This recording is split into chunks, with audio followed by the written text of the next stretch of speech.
Recently visited the Cook nuclear power plant in Michigan and was impressed with the safety features that surrounded that operation. However, in these environments, it is critical that adequate procedures be in place so that workers can feel comfortable reporting safety concerns. You agree, and do you want to comment any further on that?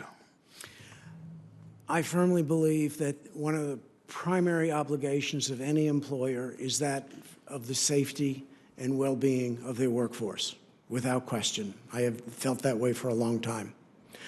I have read exactly what you have quoted from, and that is at this point the extent of my knowledge.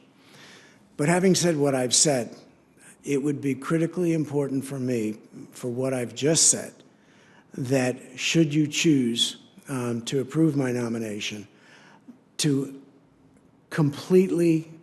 be completely comfortable as a board member of the TVA that they are in sync with me on this issue.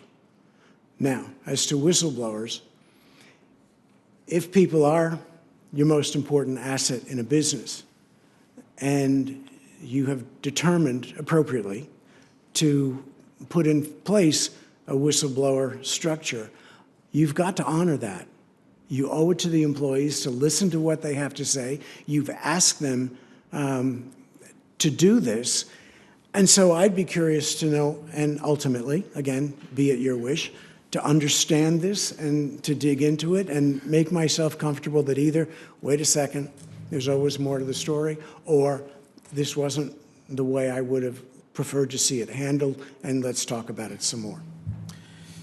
37 years as a CEO, I always thought that was like free consulting, when you'd have someone from your own company come up and freely be willing to tell you what needs to be improved. We don't know the outcome of this case particularly. It sounds like you would commit of taking the issue of whistleblower protections seriously. Absolutely.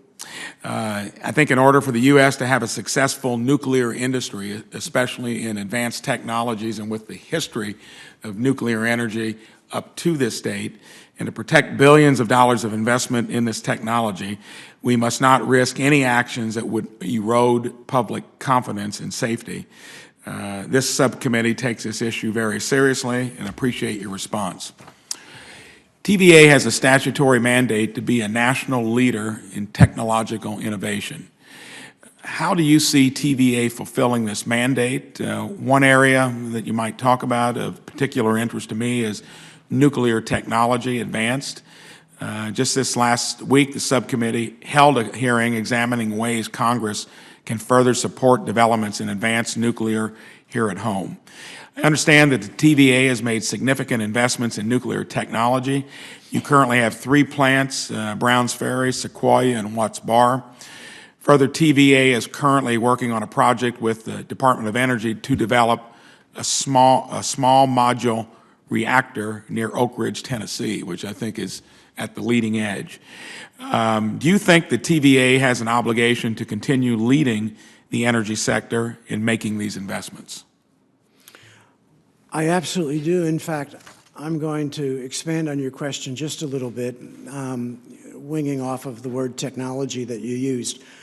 I think that there are many areas in the operations of the Tennessee Valley Authority where technology should be in the first sentence of mission, whether it's in things like grid security, if it's in things like industry standards, if it's in things like the technology around nuclear or any of their other power sources.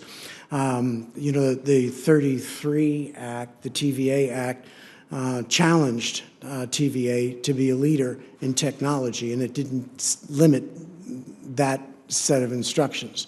And so I take that very broadly, and I think there are many areas within the organization where a board member, where this board member, should that be, would want to see evidence that this is world-class, world-leading. And I think if done right, we could serve as an example and help others with some of those findings. Thank you. Senator Whitehouse.